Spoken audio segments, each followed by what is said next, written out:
Bon ben c'est parti, petit test. Je crois qu'on est bon. Ben, on y va.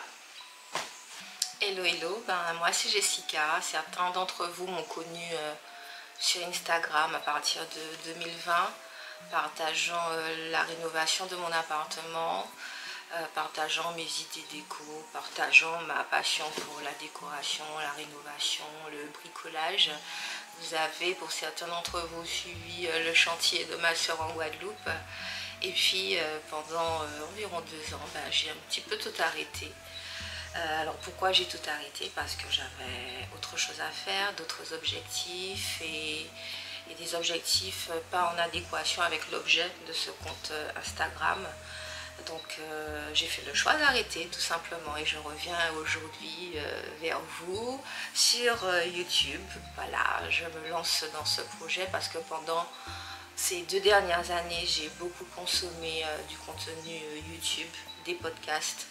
J'ai trouvé des informations formidables par rapport à ce que je mettais en place. Et je me suis dit à un moment donné, ben, pourquoi pas partager à mon tour, parce qu'il y en a peut-être que ça intéresserait de savoir ce qui s'est passé ces 2 dernières années et peut-être que ce que je partagerai à l'avenir pourra également les aider comme d'autres ont pu m'aider. Donc voilà, je vous raconte tout. Alors je vous propose de procéder par année et on commence par l'année 2021. Alors en 2021, j'ai eu soudain l'intuition qu'un changement allait s'opérer ou devait s'opérer dans ma vie sans pouvoir identifier de quelle nature il pourrait être. Et c'est vrai que ça a été un petit peu, voilà, un petit peu flou, voire très flou.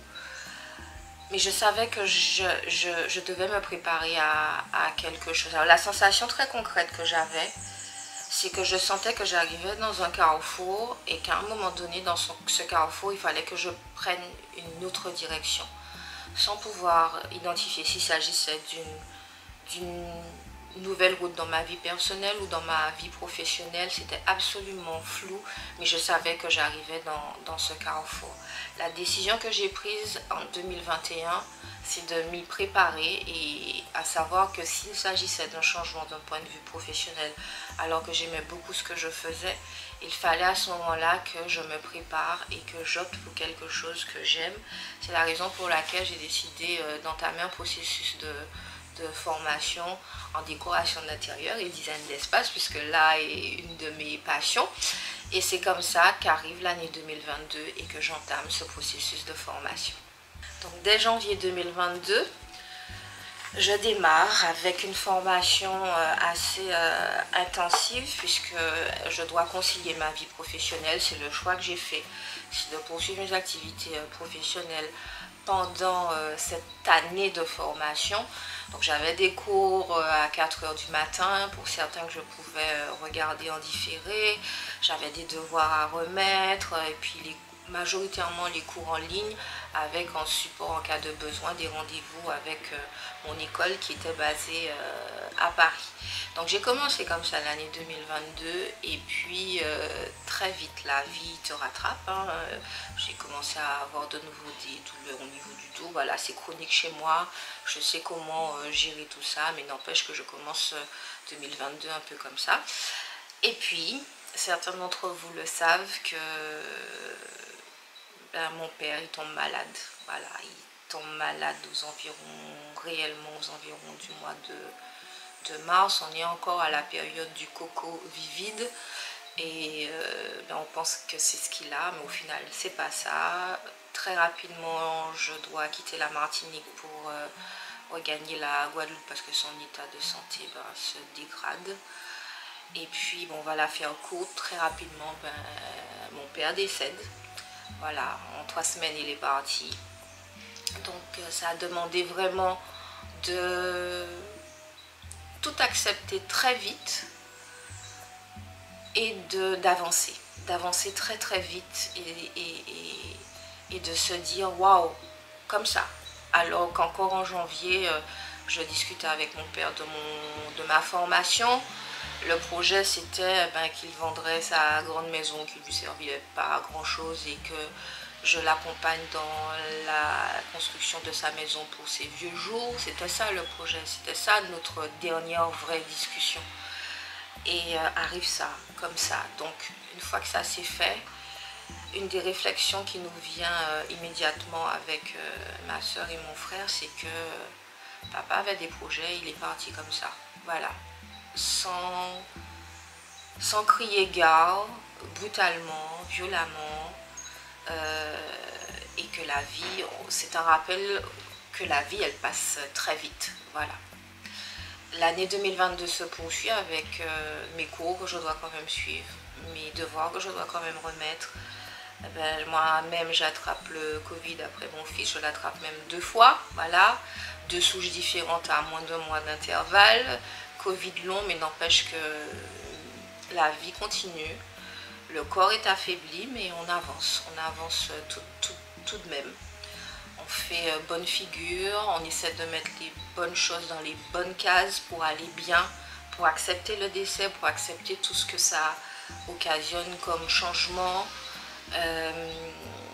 Et puis que tous, on aille bien, c'est ça aussi la priorité. Et puis l'année se termine un peu comme ça, où je vais mieux physiquement, je me remets du Covid.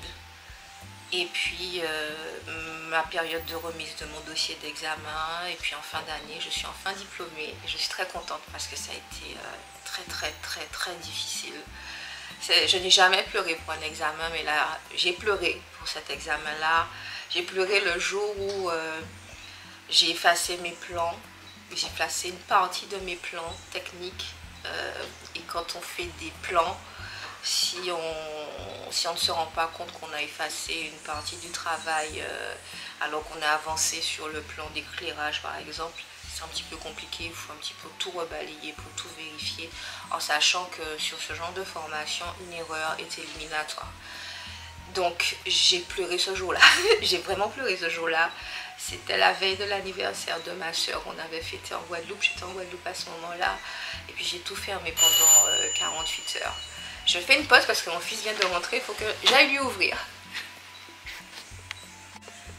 Ça y est, de retour. Donc l'année 2022 se termine comme ça. On commence 2023 plutôt bien, des challenges professionnels et puis un projet qui est de faire plaisir à mon fils, de réaliser un de ses rêves. Parce qu'il est mordu de Formule 1 et un de ses rêves était de participer au Grand Prix de Monaco, puisqu'il s'agit là du plus prestigieux prix de Formule 1. Donc je mets ça en place, en surprise, j'ai partagé ça sur YouTube avec, pas sur YouTube, sur Instagram pour ceux qui me suivaient sur mon compte Déco Brico Rino. Et c'est là que le switch commence vraiment à se faire. Parce que pendant plusieurs jours, on baigne dans un environnement cosmopolite. On entend parler anglais, espagnol, italien, puisque voilà, ce sont des personnes qui viennent du 4 coins du monde assister au Grand Prix de Formule 1. Et c'est là où j'avoue, je me rends compte que je me sens bien dans un environnement comme celui-là. Et ça me remémore une conversation que j'avais eue l'année d'avant avec mon fils. Parlant orientation post-bac, post-collège et ensuite post-bac. Et il m'avait partagé qu'il ne se voyait pas faire d'études en France, encore moins ça en Martinique, et que lui, il rêvait des États-Unis et de pays étrangers. Et à l'époque, je lui avais dit, écoute, ça signifie qu'il faut que tu maîtrises l'anglais, en fait, pour faire de telles études. Pour accéder à de tels domaines post-bac également. Elle dit oui, mais je vais apprendre à l'école. Je dis oui, c'est bien. Les cours d'anglais aussi, c'est bien.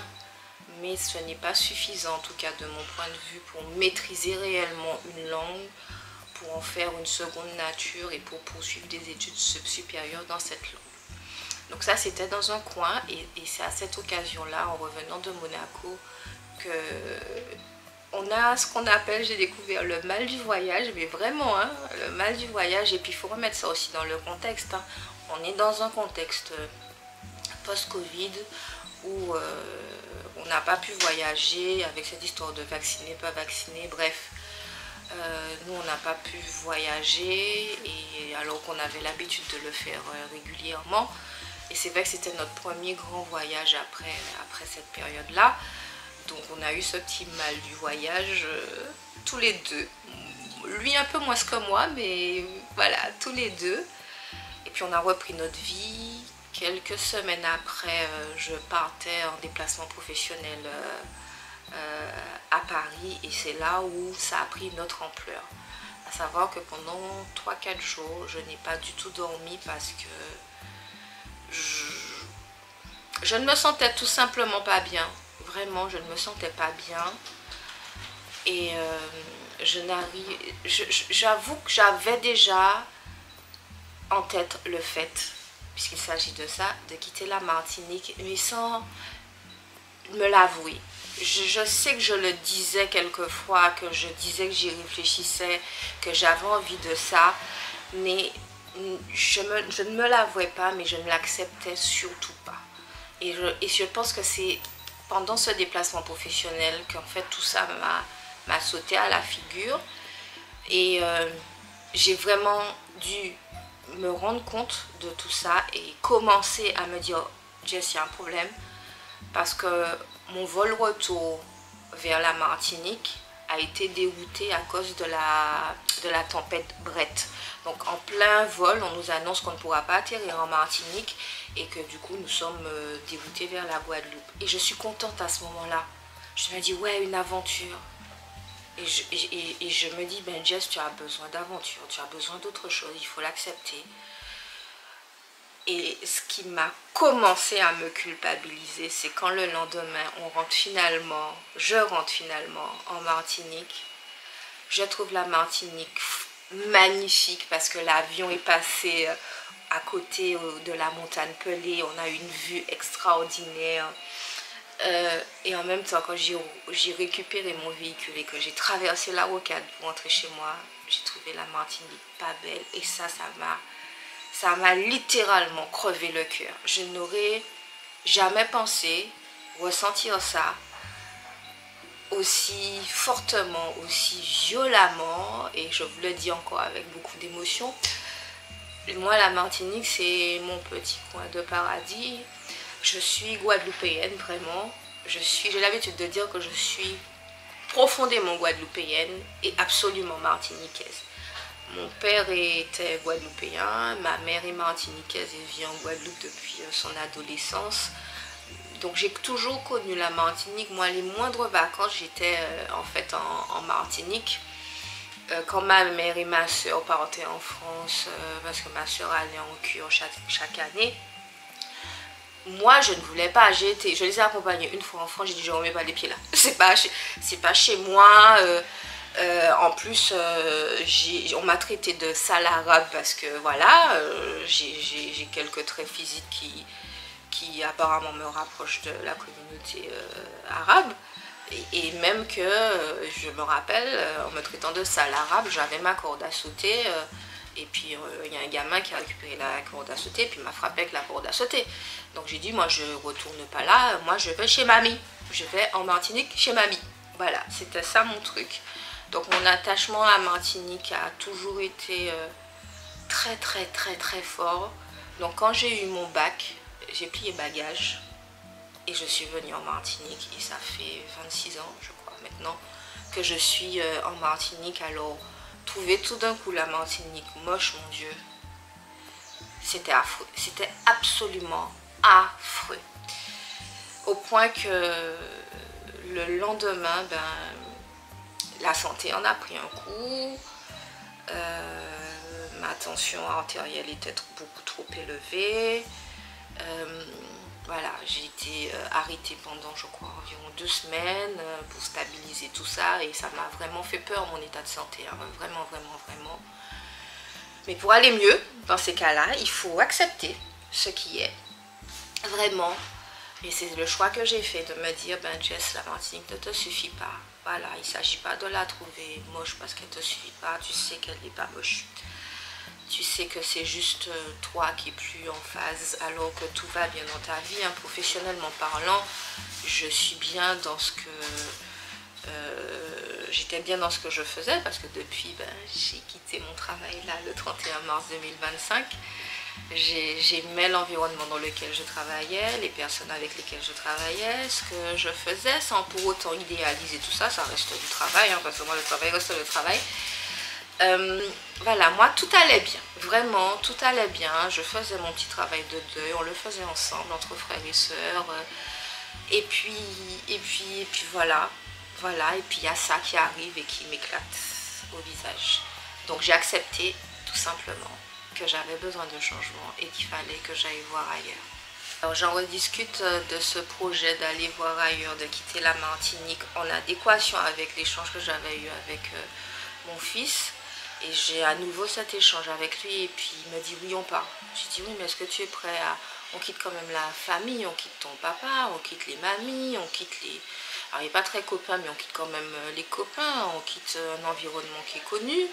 On quitte aussi une forme de confort parce qu'on était bien dans notre petite vie en Martinique.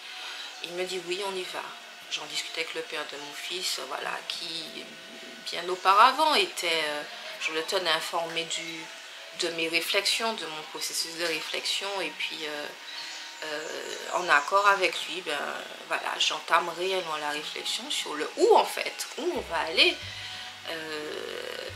Parce que, évidemment, au moment du décès de mon père, je vous avoue, oui, à un moment donné, j'ai pensé à revenir en Guadeloupe. Ma soeur et ma mère sont là-bas. Mon frère est en France. J'ai pensé aussi, parce que moi, j'aime Paris. Aller à Paris, mais ça ne répondait pas à l'objectif que mon fils devienne parfaitement bilingue. Et c'est là qu'on s'est tourné vers l'international. Alors, on a envisagé toutes sortes de pays. D'abord les pays africains parce que moi je n'ai jamais mis les pieds en Afrique.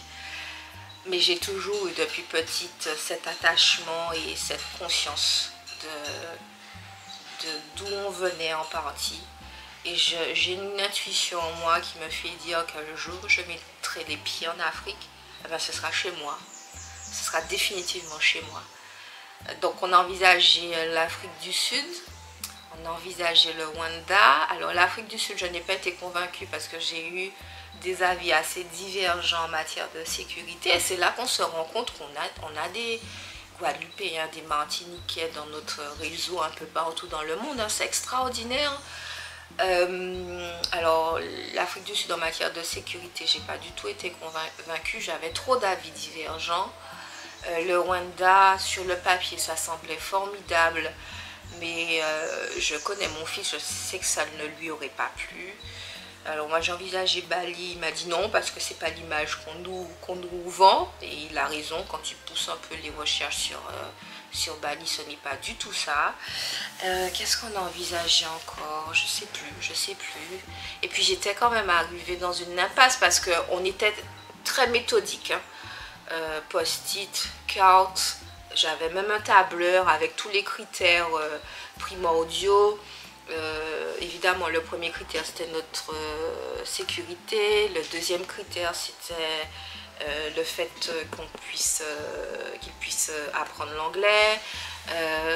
Voilà, toute une série de critères comme ça. Et il y avait des plus, des moins. Et on arrivait à un moment donné quand même à une impasse.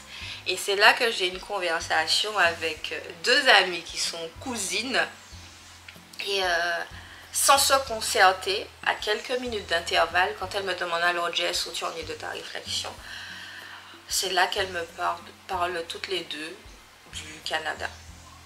Je ne voulais pas lâcher le morceau tout de suite, mais en fait, bon, c'est dit. Elle me parle du Canada. Canada que je ne connais pas, si ce n'est pas un livre que j'ai lu petite et dont je me souviens et qui m'avait profondément marqué, que j'avais beaucoup adoré. Voilà, elle me parle du Canada et c'est là où on commence à faire nos recherches sur le Canada. Et c'est vrai qu'à chaque fois, il n'y a que des plus. Il n'y a que des plus. Ça coche toutes les cases. Et on arrive à ce résultat-là de consommer des podcasts sur le Canada, consommer du YouTube sur le Canada, découvrir des gens qui y vivent et qui partagent leur passion pour ce pays, leur démarche pour immigrer là-bas. Et malgré évidemment le froid, blablabla, blablabla, on arrive au mois de septembre où on se dit qu'on partira voir, parce qu'on ne connaît pas, on partira voir au mois de décembre. Et le mois de décembre nous semble trop loin. Voilà, ça devient obsessionnel. Moi, quand j'ai décidé quelque chose, jour et nuit, je suis dedans. Jour et nuit, je ne pense qu'à ça. Jour et nuit, je balise, je projette, voilà, je construis le projet. Et c'est intenable d'attendre le mois de décembre.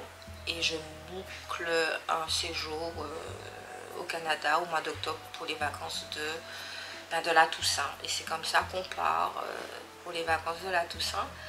Et rien n'est hasard, juste avant notre départ en Martinique, quelqu'un qui vit au Canada et dont la profession est d'accompagner les personnes qui recherchent un boulot là-bas, fait un séminaire en Martinique, en tout cas organise une rencontre en Martinique pour un peu expliquer ce qu'elle fait, ce qu'elle propose et comment est-ce qu'on peut, dans les grandes lignes, immigrer, trouver du travail, tout ça au Canada. Donc j'ai la chance de la rencontrer et de déblayer un petit peu ou d'avoir confirmation des recherches que j'ai déjà faites. Et c'est comme ça que, forte de ses premiers renseignements grâce à elle, Sandrine, coucou, si tu passes par là, de Soleil Immigration, je passe avec Alexis une semaine au Canada. Donc on visite 2 villes. Par contre, celle-là, je ne vais pas vous les dire tout de suite. On visite 2 villes dans 2 provinces différentes. Et une des villes, ça devient évident que c'est là où on veut aller. Et on rentre en Martinique après tout ça. Et on prend quand même le temps de la réflexion. Je partage en nouveau avec le père de mon fils. Et puis la décision est vraiment prise d'entamer les démarches au mois de décembre 2023. Voilà. Alors pour bien faire les choses, je décide de me faire accompagner par une conseillère en immigration que je suivais déjà sur les réseaux, dont j'avais écouté aussi le podcast Canada me voilà, et c'est Laurence de Mouvela, ça s'écrit M-O-V-E-L-A, immigration, et je décide de la contacter pour qu'elle m'accompagne dans mes démarches, et c'est ce qu'on fait ensemble toute l'année 2024, vraiment toute l'année 2024. Ça n'a été que ça. Ça m'a demandé beaucoup de temps, beaucoup d'organisation, beaucoup de papiers à réunir, beaucoup de stress, mine de rien, j'avoue, même si je me suis faite accompagner par Laurence qui a été formidable, mais c'est une vraie stratégie quand on veut immigrer au Canada. Et on en arrive finalement à janvier là, 2025, où notre demande est enfin acceptée. Voilà. Donc nous avons obtenu la résidence permanente pour le Canada. Je ne dis toujours pas quelle ville, quelle province, donc ça viendra bientôt. Et là c'est un petit peu le soulagement parce que c'est intense, c'est très intense, c'est très énergivore, c'est beaucoup de patience, c'est beaucoup de... Ils sont très rigoureux là-bas. Alors ils connaissent toute ma vie. À chaque fois que Laurence m'appelait ou m'envoyait un mail, je me disais, c'est pourquoi encore? Qu'est-ce qu'ils veulent encore? Jusqu'au mois de décembre, ils m'ont demandé des documents, mais là aussi ça mériterait une vidéo à elle toute seule, hein, toute cette année 2024 sur les démarches d'immigration. Vous me direz si ça vous intéresse et je pourrais le faire, et pourquoi pas avec Laurence refaire ce parcours là. Donc le 2 janvier là, 2025, nous avons enfin eu nos sésames, l'autorisation, les lettres d'introduction, qui est le document qui nous permet d'arriver désormais au Canada. On les a eu au mois de février. Et puis depuis, qu'est-ce qui se passe? C'est que j'ai quitté mon travail le 31 mars pour prendre le temps d'organiser ce départ, prendre le temps de faire nos tris, c'est ce que j'ai partagé avec vous, Parce que quand j'ai vendu l'appartement un an auparavant, j'avais quand même fait un premier tri. La majorité de nos affaires étaient en carton puisqu'on a emménagé dans un meublé, dans la même résidence. Parce que j'ai vendu à une de mes voisines. Voilà, en faisant bien les choses. J'ai vendu l'appartement que j'ai rénové à une de mes voisines. Et du coup, l'appartement qu'elle occupait, qui était le sien, elle me le loue. Donc elle a racheté l'appartement avec toute ma déco, surtout tous mes meubles, voilà, donc tout est resté là-bas et moi j'ai récupéré chez elle et que je loue, donc pas la peine de tout déballer, mais n'empêche qu'entre temps il faut refaire le tri et c'est ce que je fais. Ça me prend beaucoup de temps, mais ça y est, vous voyez les cartons derrière moi. Il fallait absolument que ces dernières semaines que je boucle les cartons pour quantifier le volume et pour que l'entreprise de transport vienne finaliser les devis, et c'est ce que j'ai fait mercredi. Voilà, aujourd'hui je filme, on est le vendredi 2 mai et mercredi 30 avril, je sais plus. Ça y est, c'est bouclé. Voilà, c'est fait, c'est fait, c'est fait. Et puis là, ce qui va me rester à faire, c'est caler nos logements, parce que je me fais accompagner aussi par un agent immobilier au Canada. On a déjà eu un premier entretien, on en a un deuxième la semaine prochaine. Il doit me présenter un autre listing par rapport à mes critères de recherche. Et puis on part au mois de juin, la date est fixée. On quitte la Martinique le 14 juin, non sans culpabilité, parce que cette culpabilité mériterait réellement une vidéo dédiée, parce que tout au long du processus, c'est quand même une réflexion. Tu quittes la Martinique alors que la Martinique se dépeuple. Professionnellement parlant, ce sont des sujets que je connais, voilà, parce que les sujets qui impactaient certains objectifs professionnels, certaines réflexions dans mon cadre professionnel, certaines actions. Et je me retrouve à faire au final, comme beaucoup, à quitter la Martinique. Et je ne pars pas seule, je pars avec mon fils qui est martiniquais, et même si c'est pour son avenir, voilà, la culpabilité est vraiment une vidéo, si vous le souhaitez, que je pourrais faire par rapport à ça. Et puis il y a aussi la réflexion par rapport à ma mamie qui tombe malade ces 2 dernières années et qui dit que mamie elle vieillit, mamie est dépendante maintenant de la famille. Et puis c'est ce moment-là aussi que je décide de partir. Mais il y a une chose qui m'a beaucoup aidée, je ne remercierai jamais assez Louloune, une de mes amies, Laura, amie d'enfance, qui m'a dit, tu sais, ta mamie, elle a fait son temps, elle a fait ses choix, et maintenant tu fais tes choix pour toi et pour ton fils, et c'est ce que je fais. Si ça se trouve, je reviendrai en Martinique ou pas, j'en sais rien. En vacances, ça c'est certain, voir la famille, ça c'est certain, toujours entre la Guadeloupe et la Martinique. Mais on part serein néanmoins, parce que vous pensez bien qu'en une année, j'aurais pu choisir de tout arrêter, changer d'avis 10 000 fois. Hein. Voilà, c'est vraiment ça, mais on s'en va. Voilà ce que je veux partager aujourd'hui avec vous. Maintenant, je dois aller monter tout ça. Je n'ai jamais monté de vidéo pour YouTube, donc je vais m'y atteler. Sachez que j'avais déjà monté la vidéo, j'ai filmé des rushs de vidéos avec mon téléphone portable, mais voilà, bref. C'était pas bon, donc j'ai été acheter une vraie caméra. Donc là, j'étraîne cette nouvelle caméra et je vous dirai, je vous ai suffisamment fait attendre, donc je fais en sorte de faire tout ça. Ce sera peut-être pas top au départ, c'est la première, je me lance et j'accepte que ce ne soit pas parfait pour démarrer. Voilà. Ce que je ferai aussi sur Instagram, c'est que je vous mettrai une boîte à questions.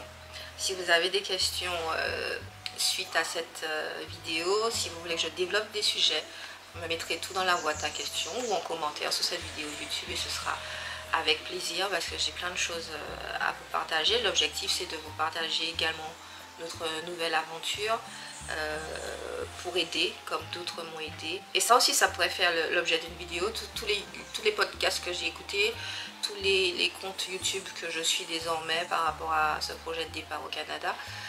Voilà, ça pourrait être ça, mais en tout cas, je suis là pour partager avec vous, comme je le faisais à l'époque sur Instagram, sur tout ce qui est déco-brico. Et vous pensez bien que puisqu'on déménage, il faudra qu'on aménage un nouvel appartement. Donc on va retomber aussi dans la décoration, évidemment. Je vous embrasse et je vous dis à bientôt.